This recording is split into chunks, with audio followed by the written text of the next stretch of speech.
proposal ini eh, ya diusahakan ya, diusahakan ya, ya berusaha semaksimal mungkin kalau bisa sampai ke ujian proposal ya. Minimal ujian proposal, syukur-syukur kalau bisa masuk ke tahap validasi ya.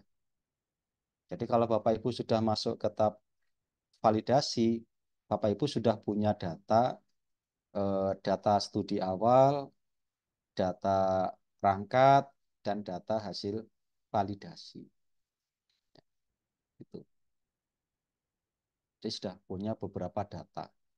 Nah, masing-masing data itu nanti bisa sekaligus Bapak Ibu olah untuk memenuhi salah satu persyaratan kelulusan, yaitu publikasi ilmiah. Nah, termasuk mata kuliah yang kita ampuh hari ini, eh, targetnya tidak muluk-muluk Bapak Ibu. Ya, Bapak Ibu nanti dinyatakan lulus mata kuliah publikasi ini syaratnya hanya dua saja, nggak banyak-banyak. Yang pertama, Bapak Ibu menjadi pemakalah di seminar nasional. Ya, jadi buktinya hanya tunjukkan sertifikat sudah jadi pemakalah. Yang kedua, tunjukkan bukti Bapak Ibu sudah eh, publikasi di jurnal nasional terindeks Sinta. Itu aja. Dua saja syaratnya. Ya, nanti kita akan coba diskusikan ya.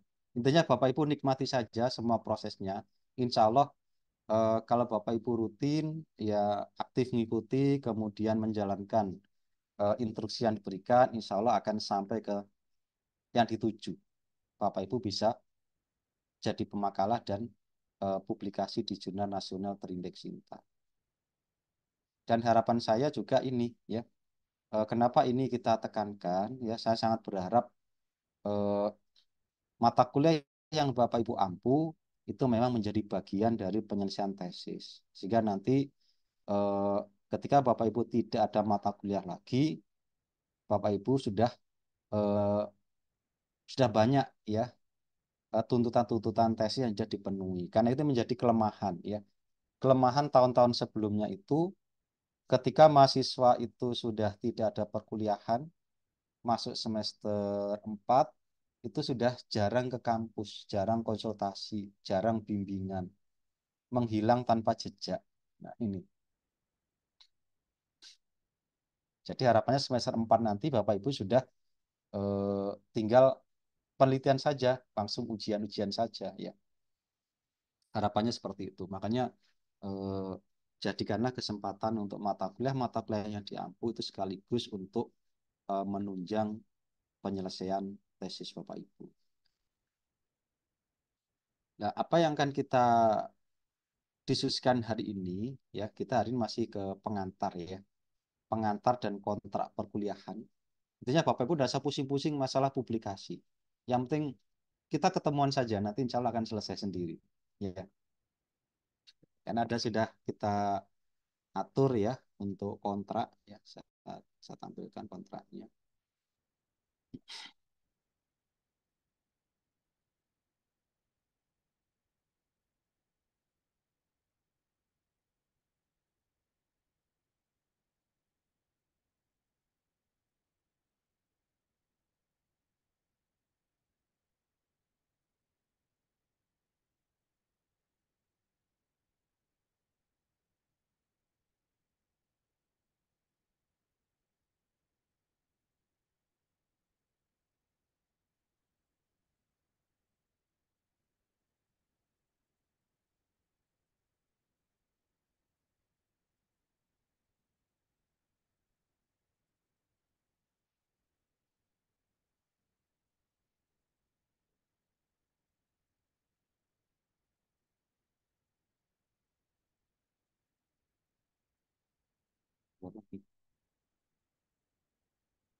Sudah kelihatan Bapak Ibu? Belum ya? Sudah, Pak. Ya, Kang. Tidak bisa muncul ya.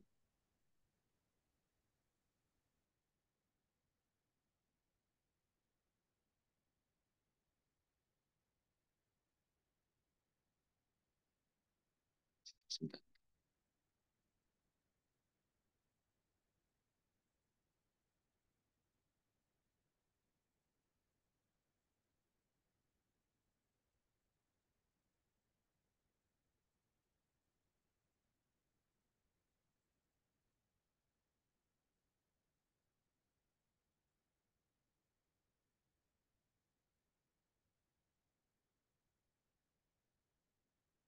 Ini Zoom-nya kayaknya berbeda dari yang biasanya.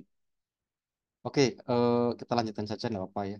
Walaupun nggak harus full ya, penting sudah kelihatan. Kenapa kita perlu eh, mata kuliah publikasi ya, Bapak Ibu ya? Karena ini manfaatnya luar biasa ya. Manfaatnya luar biasa bagi Bapak Ibu sendiri, mampu membaca karya ilmiah, mampu menulis karya ilmiah, analitis, dan mengenali jurnal ilmiah untuk mencari rujukan.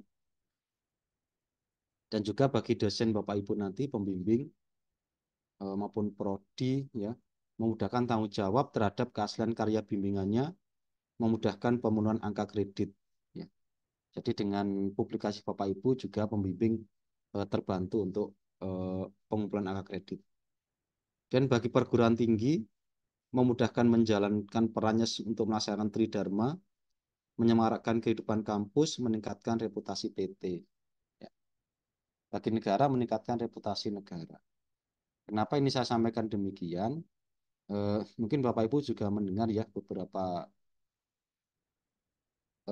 isu terakhir ya ULM eh, lagi didorong oleh Pak Rektor untuk meningkatkan citasi ya. Jadi sekarang semua dosen-dosen itu eh, ya didorong untuk meningkatkan publikasi Sinta ya minimal mencapai 300 ya sehingga bisa bersaing untuk penelitian dengan di luar. Ya termasuk ketika Bapak Ibu melaksanakan akreditasi pasti juga eh, publikasi menjadi bagian pertanyaan ketika visitasi di sekolah. Ya. Entah visitasi nanti publikasinya dalam bentuk artikel, membuat buku, ya, atau menjadi pemakalah seminar itu menjadi bagian dari penilaian ketika visitasi. Ini ada beberapa eh, cara mencari, menemukan sumber referensi layak dan relevan. Nanti bisa saja dilihat ya. Nah ini kendala ya, kendala yang seringkali kita temukan ya. Jadi karena ilmiah jadi kendala kenaikan pangkat para guru. Ya. Tidak hanya guru saja.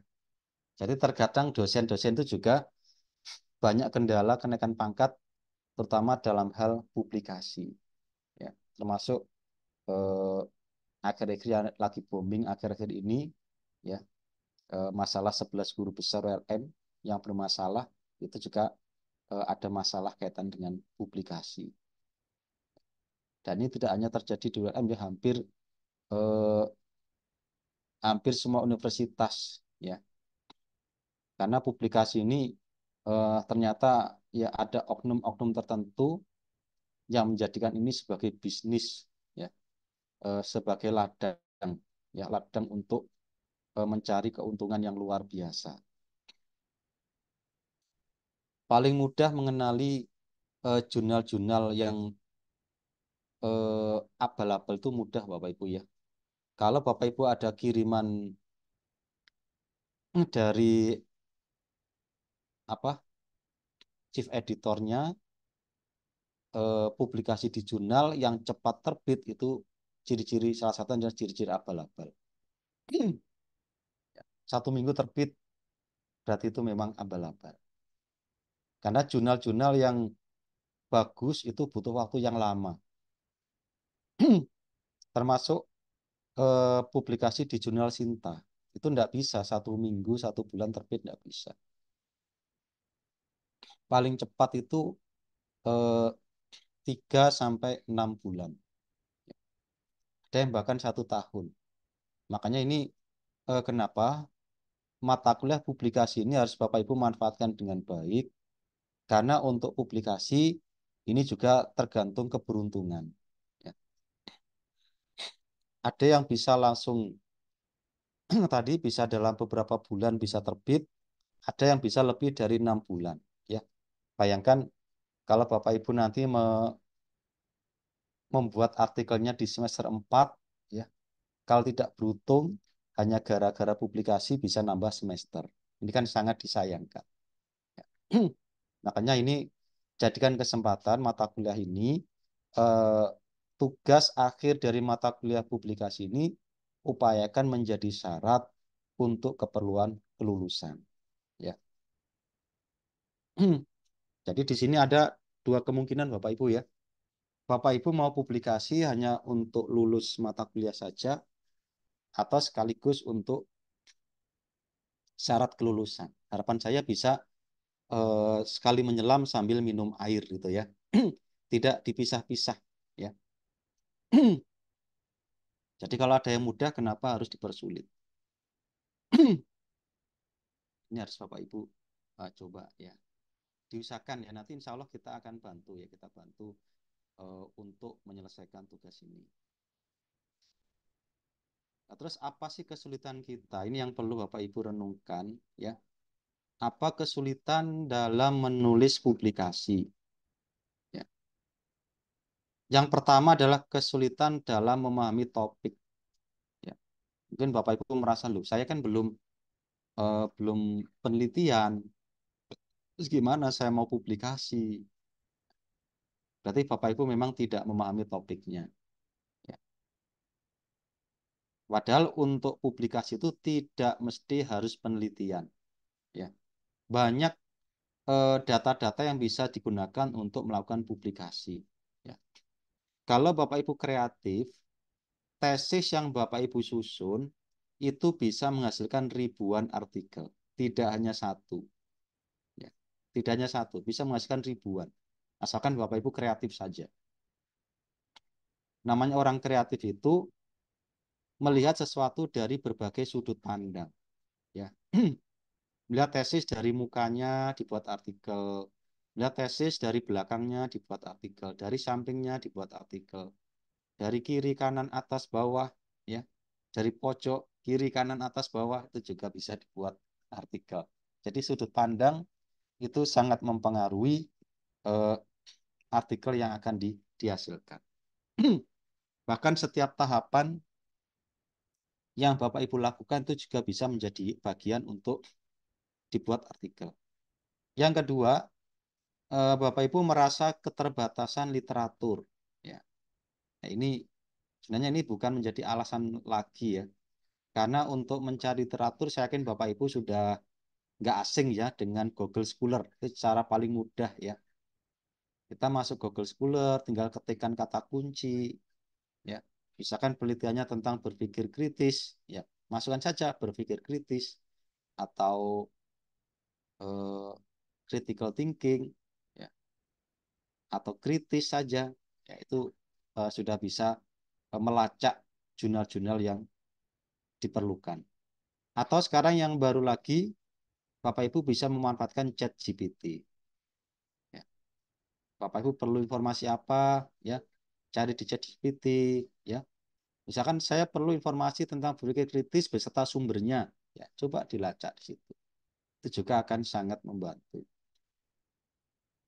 Yang ketiga adalah kemampuan menulis yang terbatas. Ya. Kadang kita kesulitan menyusun argumen, mengekspresikan ide secara jelas, logis, dan sistematis. Ya. Jadi kemampuan menulis artikel ini eh, merasa kesulitan. Ya sebenarnya eh, menulis artikel itu ya dibilang gampang ya gampang, dibilang susah ya susah Bapak Ibu ya. Jadi ya tergantung eh, Bapak Ibu sendiri ya. Ya kayak misalkan Bapak Ibu naik sepeda motor gitu ya. Kalau Bapak Ibu nggak pernah naik sepeda motor, ya disuruh naik sepeda motor ya pasti bilang sulit, bilang susah. Ya. Tapi kalau sudah terbiasa naik sepeda motor, ya, ya bilang saja mudah saja. Ya. Namanya orang sudah bisa, ya mau pakai gaya apa, ya bisa saja. Mau pakai sepeda motor jenis apa, ya tidak ada masalah. Ya itu namanya kita kalau sudah paham itu ya biasa saja. Gitu. Mungkin Bapak Ibu mendapatkan data susah, ya. Tapi bagi orang yang sudah terbiasa ya mudah saja. Ya. Contohnya tadi, Bapak Ibu merasa belum penelitian, bagaimana saya dapatkan data. Ya, Mas kan ada cara lain kalau orang sudah paham. Oh, saya nggak belum penelitian. Kalau saya diminta publikasi ya saya pakai studi literatur, misalkan. Saya belum ujian proposal, tapi saya sudah studi awal. Ya sudah, data studi awal saja dipakai. Itu ya. Jadi banyak jalan ya untuk publikasi. Ini yang harus Bapak Ibu perhatikan. Dan kalau Bapak Ibu kesulitan menulis, kuncinya adalah tulis saja. Ya, tulis, tulis, tulis, dan tulis. Ya, tulis semampunya, sebisanya, selebihnya pasrahkan ke pembimbing. Ya, Pak minta sarannya tulisan saya gimana. Nanti pasti dicoret-coret. Ya, ya. Kalau tulisannya jelek, paling butuh beberapa kali konsultasi. Ya, itu ya. Kalau bagus bisa langsung di ACC. Itu saja. Jadi kuncinya tulis-tulis konsultasi itu saja Bapak Ibu. Kalau kita masih tahap belajar. Kita lanjutkan. Eh, jadi kemampuan menulis ya. Kemudian keterampilan mengorganisasi tulisan sama ya. Jadi bagaimana mengorganisasi tulisan itu supaya logis, runtut, sistematis ya. Kalimat satu dengan kalimat lain itu berhubungan.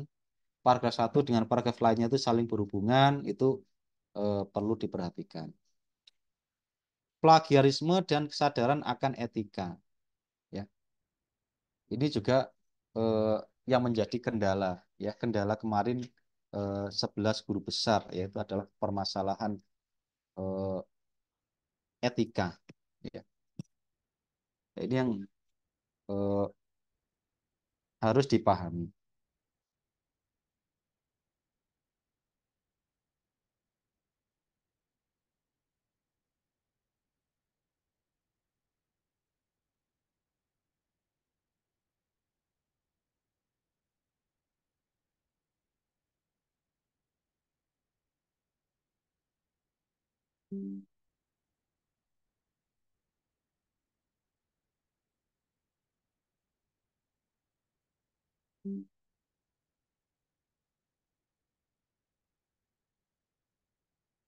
Jadi permasalahan etika ini Bapak Ibu ya.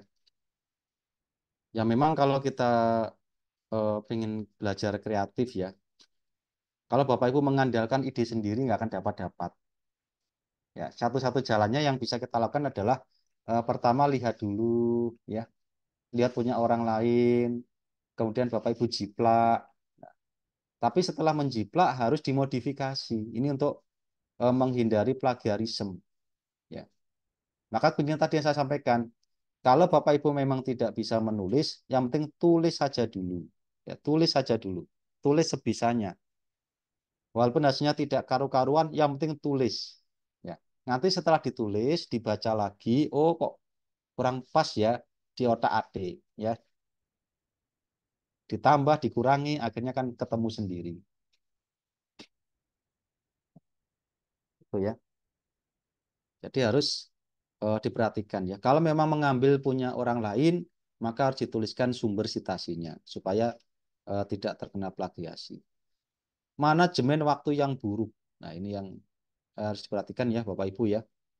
Jadi saya sampaikan ya, eh, terkadang ya permasalahan kita ketika studi itu kadang permasalahan berat akan Bapak Ibu rasakan ketika menyelesaikan tesis. Ya, sudah mulai mengerjakan tesis ya, yang sudah bekerja itu tawaran kerja menggiurkan dari pimpinan itu lebih banyak, ya. Godaan-godaan itu besar sekali Bapak Ibu. Ya ini harus Bapak Ibu eh, antisipasi, ya. Makanya untuk mengantisipasi itu lebih baik dari awal sudah dicicil, ya, sudah dikurangi. Asap mandi, sholat,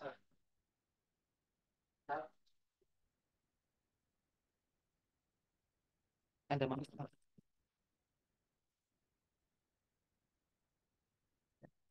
Jadi harus dicicil Bapak Ibu, karena nanti semester 4 itu godaan-godaan itu besar sekali ya, godaan dari tempat kerja, mungkin keluarga, atau tawaran-tawaran. yang lain itu banyak ya. Jadi harus diantisipasi mulai sekarang, target-target yang menjadi syarat-syarat itu segera dikurangi, termasuk publikasi. Jadi kesulitan mengatur waktu, kurangnya bimbingan. Ya. Nah ini yang juga menjadi kendala besar. Ya. Tadi saya sampaikan ya, Bapak Ibu rajin, disiplin, itu nggak menjamin cepat selesai. Kadang keberuntungan itu sangat menentukan. Ya, misalkan Bapak Ibu susah menulis artikel, tapi sering konsultasi. Ya. Bapak Ibu menyusun proposal, nggak bisa nyusun proposal, tapi sering konsultasi, itu di titik tertentu kan Anda sudah sering bimbingan, mungkin dosennya jenuh, ayo daftar aja dulu. Ya, itu bisa jadi. Ya. Berarti Anda beruntung itu. Ya. Tapi Anda rajin, Anda pinter, Anda menyusun proposal sampai lengkap sempurna, tapi nggak pernah konsultasi ya. Bapak Ibu datang pasti banyak koreksi. Gitu. Jadi sesempurna tulisan Bapak Ibu itu kesalahan pasti ada. Ya. Karena orang itu menilai kesalahan itu mudah, mencari kesalahan itu mudah. Ya. Makanya ya lebih baik sering aja konsultasi walaupun masih banyak salah. Ya. Nanti dosennya jenuh pasti suruh daftar sendiri. Gitu. Itu adalah triknya Bapak Ibu ya. Jadi frekuensi konsultasi dan manfaatkan ya daring maupun luring ya. Jadi kalau Bapak Ibu mungkin jauh dari pembimbing ya, kadangkala online, kadangkala offline ya, supaya frekuensinya terjaga. Ya. Kadang ada dosen juga yang bingung loh, ini nggak pernah konsultasi kok, datang-datang minta ujian. Ya ini jadi bingung ya. Walaupun karya Anda bagus itu juga akan dipertanyakan. Jadi sedikit-sedikit harus konsultasi supaya Bapak Ibu tidak semakin tersesat gitu ya. Karena sekali lagi bahwa tesis, artikel ini adalah karya kolaborasi. Ya. Bapak Ibu pinter nggak menjamin, ya, karena ada faktor kolaborasi dengan orang lain. Ini harus diperhatikan.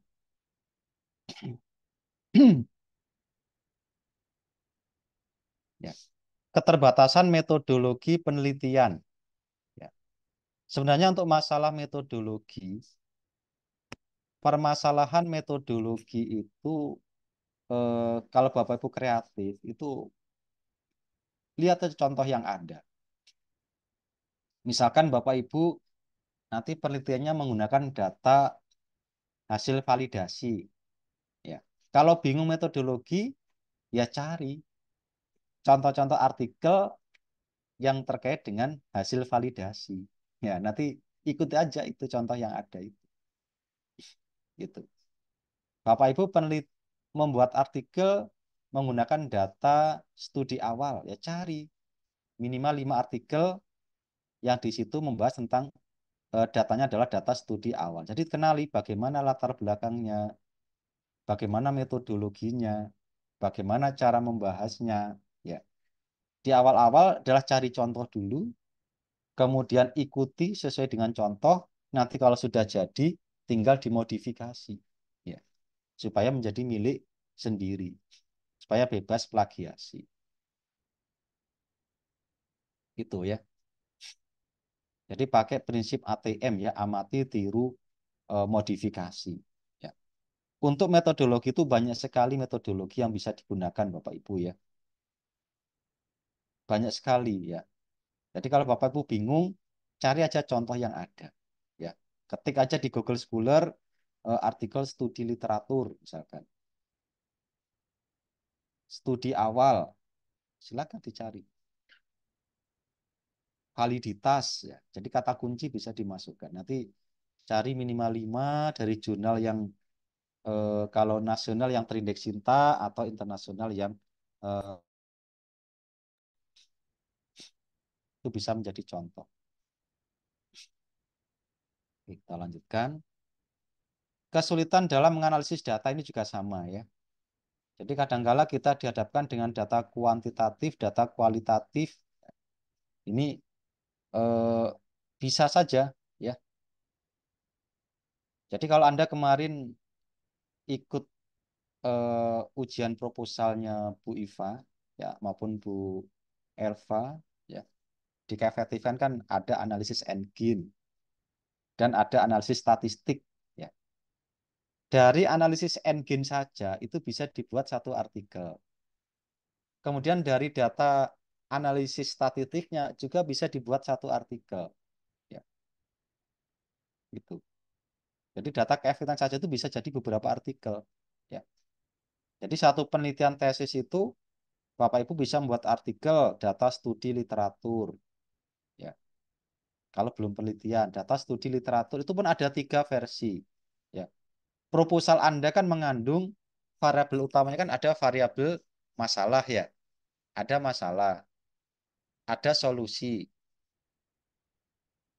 ada materi ya. Bisa saja membuat artikel studi literatur dari masalah, studi literatur dari solusi saja, atau studi literatur dari masalah dan solusi. Itu juga bisa. Saya yakin Bapak Ibu bisa. Ya. Kemarin saya coba ke mahasiswa saya di S1 ya. Ada mata kuliah tertentu, saya minta luarannya itu kalau pengen dapat nilai A, Anda harus jadi pemakalah itu saja syaratnya. Semuanya bisa. Itu. Ya. Nggak susah ya. Kalau Bapak Ibu susah itu Bapak Ibu belum membaca. Ya. Kuncinya mau buat apa, cari contohnya dulu. Ya. Membuat artikel studi literatur, cari contoh studi literatur. Cari beberapa, nanti kenali bagaimana abstraknya, bagaimana pendahuluannya, bagaimana metodologinya, bagaimana membahasnya, simpulannya. Ikuti. Setelah ikuti baru modifikasi supaya menjadi milik sendiri. Dan sekali lagi, eh, keterbatasan akses ke software atau peralatan penelitian. Ya, ini yang terutama eh, sekarang banyak sekali ya software-software baru eh, untuk artikel ya. Yang paling harus minimal di Bapak Ibu Pak kuasai adalah SPSS atau POP ya, bibliometri. Ya. SP saja sudah banyak sekali ya membantu dalam analisis data ya. Karena sekarang ada kecenderungan jurnal-jurnal yang Scopus mutakhir itu menghendaki eh, pakai analisis yang mutakhir juga ya. Analisis mutakhir juga. Tapi Bapak Ibu yang penting gini ya, kita harus tahu tuntutan dulu ya. Tuntutannya kan Bapak Ibu nanti untuk lulus kan publikasi di jurnal Sinta minimal Sinta 4 ya. Ya Bapak Ibu introspeksi diri saja. Kalau Bapak Ibu nanti membuat artikel, kalau artikelnya Bapak Ibu merasa eh, kurang bagus, ya sudah publis saja di Sinta 4. Kalau merasa cukup bagus ya Sinta 3. Itu aja. Jadi pilih aja Sinta 3 atau 4 ya. Eh, Sinta 3 4 kan tidak terlalu mahal ya. Paling biayanya 400 sampai 700. Ya. Tapi kalau Sinta 2 itu sekitar 2 juta. Sinta 1 4 juta sampai 6 juta. Ya. Jadi cari saja yang murah dulu untuk keperluan yang penting lulus dulu lah. Ya. Nggak usah terlalu eh, jadi yang penting lulus dulu target Sinta 3 4 dulu ya. Jadi biayanya nggak terlalu mahal, kemudian masuknya nggak terlalu sulit, seleksinya juga tidak terlalu ketat. Karena semakin tinggi Sintanya itu tuntutannya semakin biayanya mahal dan semakin sulit ya. Jadi harapan saya Bapak Ibu yang penting lulus dulu lah. Lulus dulu S2 Magister ya. Nanti kalau tesisnya yang data-data mutakhir mau dilanjutkan ke publikasi yang lain silahkan ya. Makanya ini jadikan saja dasar dulu untuk memenuhi kewajiban lulus dulu ya. Jadi nanti silakan dipublish di Sinta 3 atau 4 dulu ya. Nanti kita sampaikan syarat-syaratnya supaya ini bisa digunakan untuk kelulusan. Itu Bapak Ibu eh, kendala kita ya. Jangan lupa karena menulis publikasi untuk syarat kelulusan, maka juga harus kolaborasi ya. Sama dengan seminar proposal itu, Bapak Ibu harus kolaborasi dengan dosennya, dosen pembimbing, juga termasuk saya selaku pengampu mata kuliah, dan juga nanti saya akan melibatkan Pak Fahmi ya. Jadi untuk pengampu mata kuliah ini penanggung jawabnya saya sendiri, tapi saya akan berkolaborasi dengan Pak Fahmi. Kenapa saya meminta Pak Fahmi kolaborasi? Karena beliau adalah eh, managing editornya JBSE ya. JBSE dan ada dua jurnal yang dipegang Pak Fahmi ya, jurnal penelitian dan jurnal pengabdian. Ya, sehingga nanti saya berharap Bapak Ibu lebih banyak langsung berinteraksi dalam hal pembuatan artikelnya. Ya. Kalau Bapak Ibu bingung-bingung, Pak saya bingung mau ke jurnal mana ya, nggak usah khawatir. Ya, itulah pentingnya kolaborasi. Ya. Silakan nanti bisa minta saran saya atau ke Pak Fahmi. Pak Fahmi tolong carikan jurnal mana yang nggak terlalu sulit untuk saya. Ya. Atau gini, Anda buat artikel Pak Fahmi, ini artikel saya. Coba dinilai kira-kira cocok ke jurnal mana ya. Ya, itu. Cocoknya ke jurnal mana?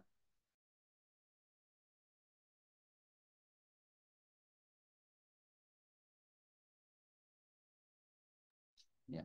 Jadi itu. Buat artikel semampunya, temui Pak Fahmi, Pak Fahmi ini artikel saya begini, cocoknya ke jurnal mana ya? Ya, pasti nanti diarahkan. Oh, jurnal Ibu nggak terlalu bagus nih. Cocoknya ke jurnal Sinta, Sinta 4 saja lah. Ya. Oh, jurnalnya bagus, ini bawa aja ke jurnal Sinta 4. Ya. Nanti yang jurnal yang paling tidak bagus, ya sudah, karena ini nggak bagus, masukkan aja ke JBSE Sinta 4. Ya. Nanti Pak Fahmi yang akan pusing. Ya. Intinya saya berharap ya, apapun artikel yang dihasilkan, minimal Sinta 4. Gimana caranya? Ya nanti kita kolaborasi. Itulah pentingnya saya mengajak Pak Fahmi di sini. Nanti yang paling jelek kita masukkan ke JPSE. JPSE kan Sinta 4 ya Bapak Ibu ya. Sinta 4 dan terindeks Copernicus ya, itu internasional Bapak Ibu ya. Tentunya nanti perlu modifikasi-modifikasi lanjutan.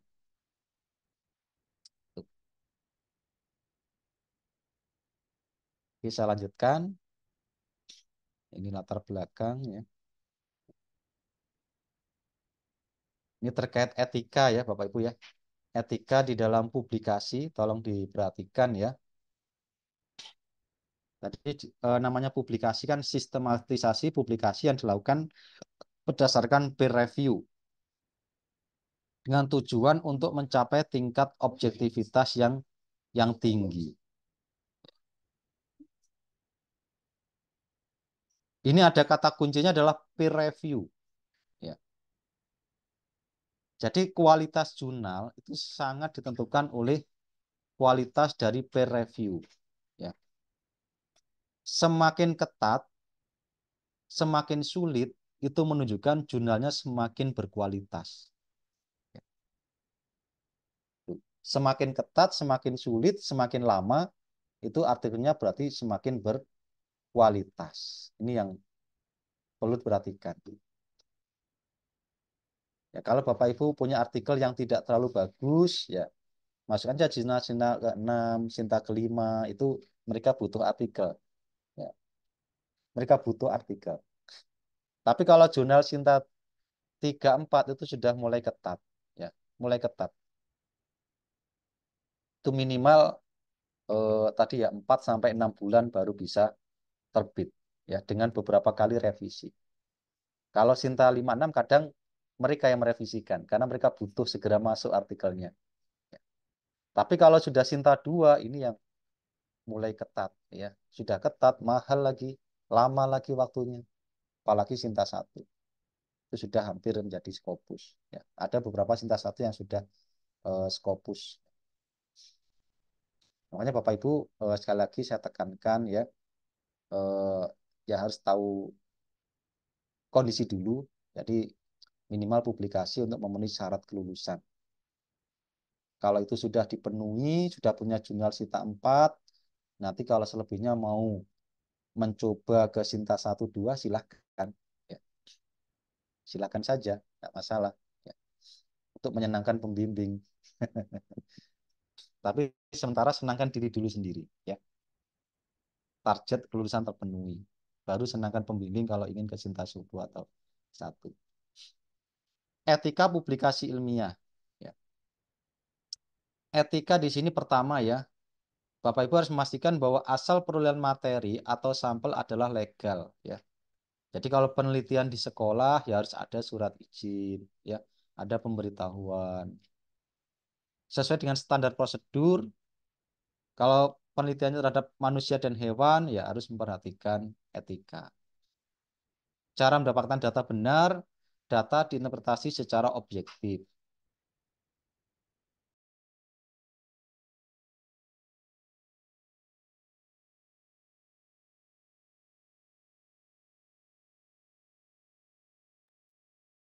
Etika penulisan mewajibkan tulisan untuk belum, jadi usahakan memang artikel belum pernah diterbitkan.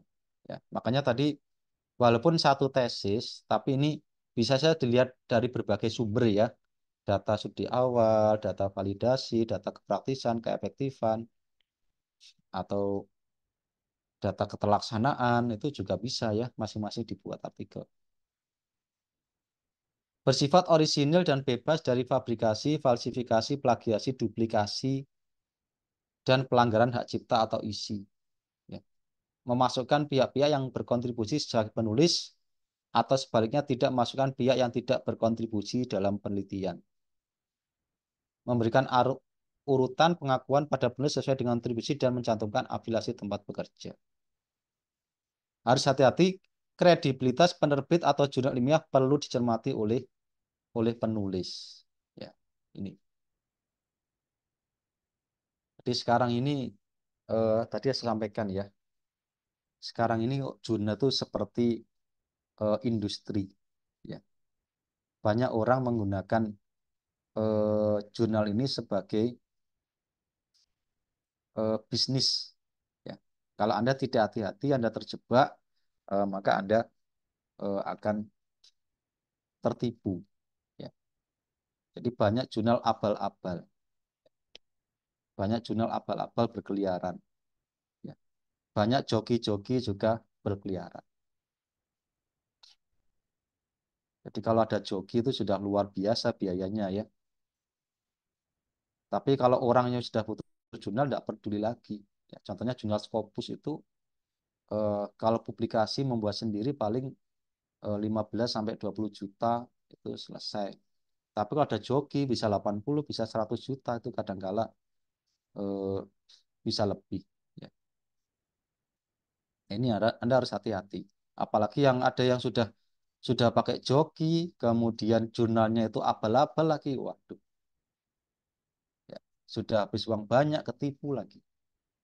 Ini harus hati-hati. Termasuk kemarin kasus 11 guru besar itu ya. Ternyata jurnalnya itu jurnal abal-abal sehingga eh, guru besarnya menjadi bermasalah ketika ditemukan. Nah, ini Bapak Ibu tolong ini hati-hati betul ya. Makanya nanti untuk publikasi ya harus kolaborasi ya. Ingin Sinta berapa pastikan itu Sinta. Saya kan untuk Sinta nggak terlalu masalah mengenalinya ya. Ketika kita masuk ke websitenya di situ sudah muncul logo Sinta itu sudah terjamin. Ya. Sintanya kita klik bisa masuk ke dalam linknya Sinta itu sudah bisa digunakan. Atau Bapak Ibu mencari jurnal yang ada di linknya jurnal Sinta Kemdikbud. Ya, itu semuanya sudah masuk jurnal Sinta. Makanya ini perlu perhatikan. Ya. Jangan sampai sudah tenang-tenang, mau wisuda, ternyata dibatalkan gara-gara jurnalnya tidak memenuhi. Ya. Nanti saya coba kita kolaborasi dengan Pak Fahmi selaku eh, managing editornya. Ya, nanti Bapak Ibu kalau sudah membuat jurnal, nanti harus konsultasi dengan Pak Fahmi nanti direview, diberikan masukan, kemudian diberikan arahan cocoknya masuk ke jurnal mana, ya, sesuai dengan kualitas dari artikel yang Bapak Ibu hasilkan. Artikel paling jelek kita masukkan ke GPSI. Ya. Harapan saya keluar dulu, ya, jangan ke GPSI. GPSI itu alternatif terakhir, ya. Kita asung keluar dulu.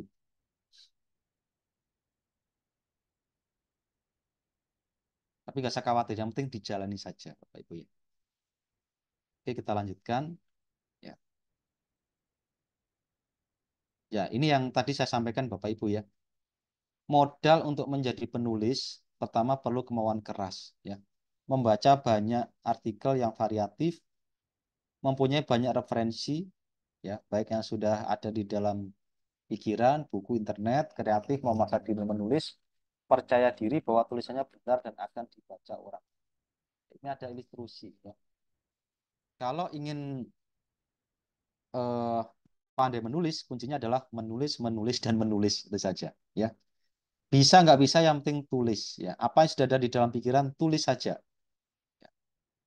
Sampai ide mengalir seperti air yang tidak pernah berhenti. Ya, contohnya mungkin Anda sering ya melihat film kungfu, ya. Ada orang tertentu yang bisa menghasilkan apa ya, jurus telak, ya. Jadi sekali pukul langsung kayak gitu, ya. Langsung tidak berdaya. Itu namanya pukulan telak, ya. Nah, untuk melakukan pukulan telak ini pasti perlu latihan berulang-ulang, ya. Satu gerakan yang diulang-ulang sampai ratusan bahkan ribuan kali sehingga menjadi telak, ya. Ini sama, ya. Kalau kita ingin melakukan publikasi, ya kuncinya harus sering-sering menulis sampai nanti sudah punya jurusnya, sampai punya jurusnya.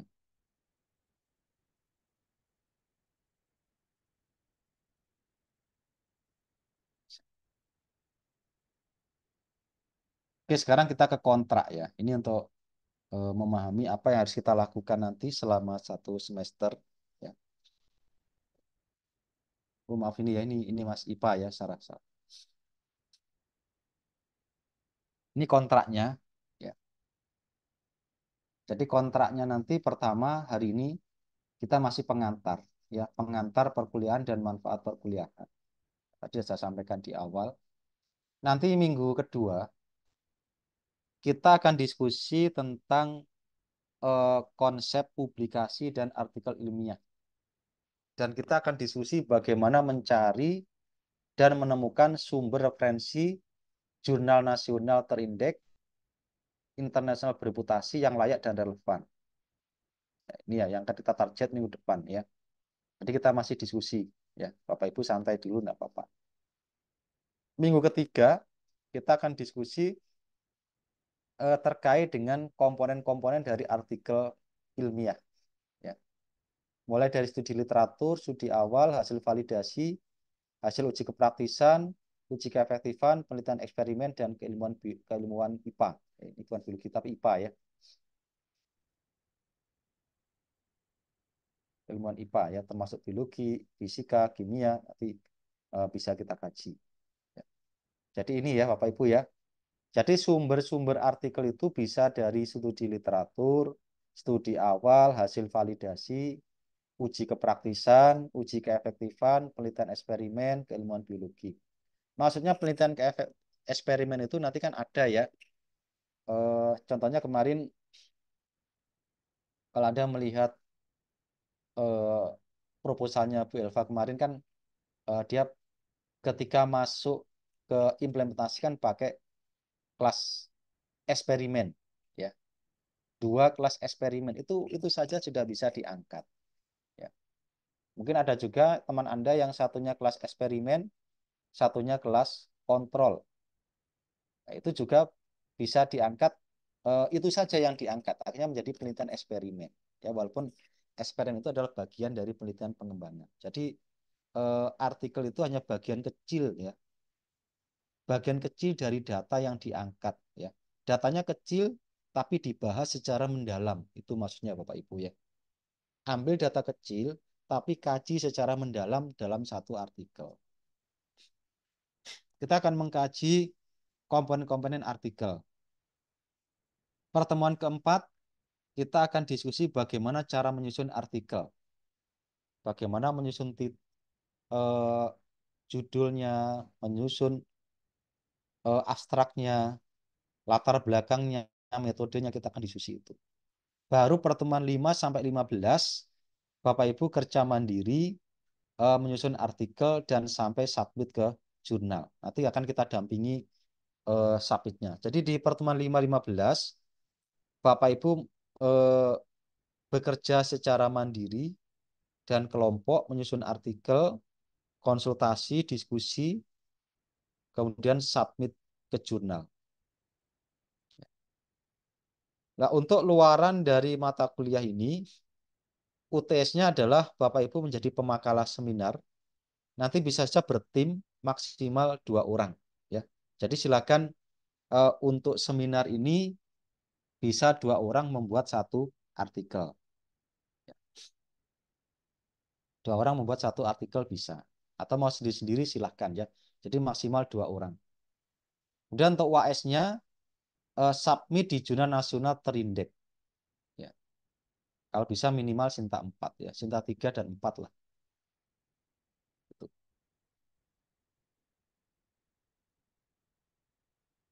Oke, ini Bapak Ibu, ada yang mau ditanyakan? Silakan. Atau ada yang Ulun kurang? Pak, Ya, silakan. tanya Pak. Gitu. Maaf ini nggak bisa on cam karena laptopnya entah kenapa agak lama kalau buka kamera. Ini Pak mengenai tadi yang Bapak katakan persyaratan untuk pemakalah ya Pak, pemakalah nasional itu yang baru atau boleh yang sudah pernah seperti itu. Terus Maksudnya penyusunan gimana, Bu Elva? artikel. Tadi kan ada tugas UTS ya Pak. Iya, Tugas UTS tadi kan pernah apa menjadi pemakalah seminar nasional seperti itu. Apa boleh yang sudah pernah dilakukan atau harus yang baru Pak? sudah pernah dilakukan boleh, asalkan itu Ibu jadi pemakalah ketika menjadi mahasiswa magister IPA. Misalkan di semester 1 pernah jadi pemakalah, boleh itu sudah. Gugur Berarti kewajibannya, yang seminar lahan basah kemarin boleh ya Pak? boleh, boleh. Oh, Jadi pemakalah ya, Bu Elva ya. ini jadi Ya pemakalah untuk sudah, kemarin pakai itu. aja itu. Ya, pakai aja Untuk itu, enggak artik apa-apa. Ya. Kalau untuk artikelnya itu eh, apa boleh yang sudah pernah di submit juga Pak? Udah pernah eh, bahkan udah pernah tayang itu, udah pernah keluar. Boleh, asalkan Ibu penulis satu. Oke, Artinya gini, ini persyaratan di sini, pemakalah dan publikasi bisa digunakan asalkan itu dibuat selama menjadi mahasiswa magister pendidikan IPA. ya walaupun tema penelitiannya boleh yang maksudnya bukan yang pendidikan ya Pak, mungkin misalnya tentang praktikum, tentang Boleh, boleh. penelitian di lab. Tidak Oh, masalah. oke. Ya. Oke. Tadi kan Siap. saya sampaikan ya, saya hanya berharap ya mata kuliah publikasi ini Bapak Ibu melakukan publikasi di makalah, jadi menulis di artikel, kalau bisa tidak hanya menjadi syarat untuk lulus mata kuliah, tetapi bisa untuk syarat untuk kelulusan nanti. Nah, untuk kasusnya Bu Elva, artikelnya bisa digunakan untuk kelulusan mata kuliah ini, tapi untuk kelulusan nanti itu belum tentu. Ya, Oke, nanti untuk kelulusan buat lagi Pak setelah dapat data. ya gitu ya. Insya Ya, Allah. silakan saja. Oke. Berarti Ibu sudah aman. Ya. Alhamdulillah. Terima kasih Pak. Oke, ada lagi. Jadi saya tidak mempersulit ya. Kalau sudah, oke, sudah aman. Nggak, mau tambah lagi boleh, enggak pun juga enggak apa-apa.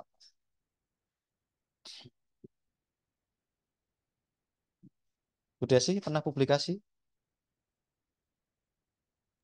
Kalau misalkan belum pernah sama sekali gimana Pak? Belum pernah jadi pengakala, belum pernah jadi apapun. Ya, berarti Apakah belum bisa. masih ada Ya, masih ada kesempatan buat jadi pemakala, Pak? ya ada. Nggak usah khawatir, sih ada saja. Untuk pemakalah kan eh, setiap tahun itu hampir semua prodi itu mengadakan seminar nasional. Dan pemakalah tidak mesti harus di ULM, Bu Desi. Bisa di mana saja. Ya. Dan jadi pemakalah tidak mesti harus offline, bisa online. Ya. Jadi mau ikut di Papua silahkan kalau ada yang online. Nggak masalah.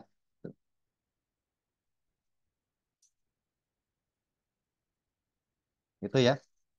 Yang penting gini aja Bapak Ibu. Yang penting nggak usah khawatir ya. Saya menerima kompromi kok ya. Ya. Kalau memang dalam satu semester berjalan ini tidak ada seminar nasional, ya berarti kita ubah aturannya. Ya. Tapi kalau di semester ini ada seminar nasional, tapi saya yakin bulannya adalah bulan seminar. Jadi nggak ada alasan ya. Biasanya seminar nasional itu banyak sekali di bulan September, Oktober, November itu banyak sekali. Kalau tidak ada nanti kita adakan, kita adakan seminar nasional kayak tahun kemarin. Tidak usah khawatir Bu Desi. Ya, yang penting jalani saja dibuat. Ya, ya selebihnya pasrah ya menunggu kapan ada seminar. Oke, ada lagi, silakan.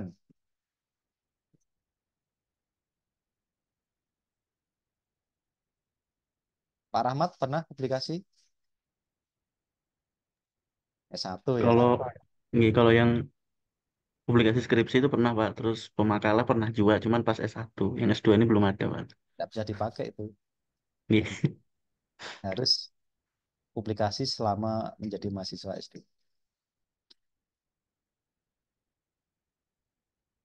Oke, ada lagi Bapak Ibu yang tanyakan? Itu ya. Tadi ini kita masih pengantar. Tadi saya sampaikan kontrak kita minggu depan. Kita masih santai-santai dulu. Kita diskusi bagaimana eh, melacak jurnal-jurnal yang layak dan relevan. Kita diskusikan. Ya. Termasuk bagaimana cara menyusun apa saja kita diskusikan. Baru kita mengkaji contoh-contohnya. Kalau sudah siap, baru Bapak Ibu menikmati membuat artikel. Tapi kalau misalkan mau membuat mulai hari ini, ya silahkan, tidak apa-apa. Silakan saja. Oke, ada yang tanyakan lagi? Izin bertanya, Pak. Ya silakan Pak Niko. Misal nih, ini misal aja sih. Kalau di case-nya saya tuh, saya udah kayak ada rancangan untuk kayak penelitian pendahuluan terkait sama tesis saya. Nah, itu yang rencananya mau saya publikasi. Nah, kira-kira untuk apa ya? Perlukah konsultasi ke Pian dulu atau bagaimana gitu kaitannya sama eh, rancangan artikel yang mau dipublikasikan dulu, Pak, biar dapat masukan atau seperti apa, Pak? Ya silakan, silakan. Ya. Jadi di mata kuliah ini Bapak Ibu silahkan ya. Tadi saya sampaikan di awal, kalau Bapak Ibu tidak ingin menyiksa diri sendiri, kuncinya adalah kolaborasi. Itu Pak Niko ya. Buat sebisanya, konsultasikan dengan pembimbing Anda, bisa juga konsultasi ke saya, bisa juga konsultasi ke Pak Fahmi. Ya. Dengan konsultasi maka akan dapat masukan. Ya. Setelah gampang aja, mencari kesalahan itu mudah, Pak, ya. Mudah ya. Asalkan ada bahan yang mau disalahkan nih. Buat aja sebisanya Pak Niko. Nanti tunjukkan. Ya. Baik, Pak. Terima Kita kasih, ke Pak. Pak Fahmi atau ke saya silakan. Pak Fahmi juga sudah nggak nggak diragukan lagi karena beliau beliau yang manajer editornya ya sering mengedit artikel. Ya. Yang penting buat dulu, buat sebisanya. Ada juga trik Bapak Ibu kalau Bapak Ibu ingin memperbanyak publikasi, ingin memperbanyak publikasi, itu rahasianya adalah kolaborasi. Misalkan Bapak Ibu mau membentuk satu tim 4 orang misalkan. Ada Pak Niko, Pak Restu, Bu Iva, Bu Marlina misalkan. Ketika Pak Niko membuat artikel, Pak Niko jadi penulis satu, nanti Pak Restu, Bu Iva, Bu Marlina jadi penulis kedua, tiga, dan seterusnya. Pak Restu menjadi penulis satu, Pak Niko, Bu Iva, Bu Marlina jadi anggota penulis, dan seterusnya. Jadi membuat satu artikel nanti akan menghasilkan 4 artikel. Kuncinya yang penting Bapak Ibu harus konsisten ya. Kalau menjadi anggota harus punya kontribusi. Ya. Penulis satu itu membuat artikelnya, nanti penulis anggota itu bisa saja memberikan saran, memberikan masukan, atau bagian mentranslate. Ya, itu. Jadi punya kontribusi. Karena untuk keperluan visitasi sekolah, ya, untuk peningkatan skor Sinta itu tidak melihat dia jadi penulis berapa, tidak. Yang penting dia jadi penulis. Termasuk visitasi kan tidak ditanya, Pak Rahmat ini penulis satu enggak? Kan enggak. Mana publikasinya? Itu saja. Jadi enggak peduli jadi ketua umum enggak masalah. Yang penting jadi penulis. Ya, gitu. Kalau Bapak Ibu melacak ya, orang-orang yang skor Sintanya tinggi, itu kebanyakan dia kolaborasi. Contohnya kalau Anda melihat publikasi saya dalam satu semester itu bisa lebih dari 6-8 publikasi. Ya. Tapi saya jarang jadi penulis satu. Ya. Paling penulis satunya hanya satu artikel atau 2 artikel. Lebihnya jadi anggota. Itu karena kolaborasi. Bapak Ibu. Yang penting kita punya kontribusi itu bisa dipertanggungjawabkan secara etika. Berbeda kalau namanya dimasukkan tapi nggak punya kontribusi, itu yang nggak boleh. Saya yakin ya, Bapak Ibu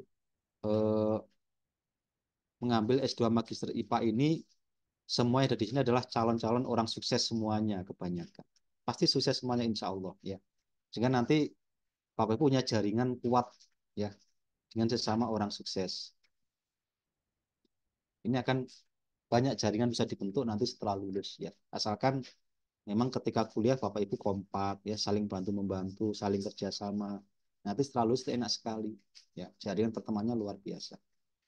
Ya saya itu sampai sekarang grup alumni S2 saya itu masih ada sampai sekarang. Masih sering komunikasi. Ya. Ketika kita kemana, pas ke daerah teman saya, ya kita bilang, saya di sini, ayo ketemuan. Kita ngerumpi-ngerumpi. Grup alumni S1, S2, S3 itu masih berjalan. Oke, ada lagi yang tanyakan?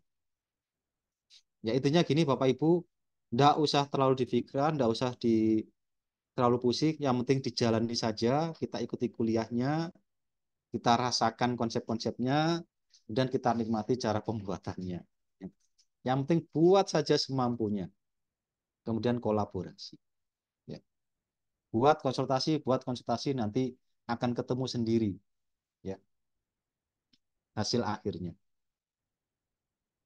Ketekunan, ya, dan juga doa, ya doa ini, doa.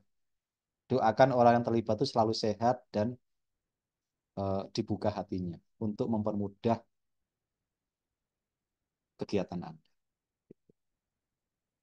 Oke, saya rasa kita cukup ya hari ini. Ya tadi belum saya buka ya untuk presensinya ya. Sebentar saya buka dulu.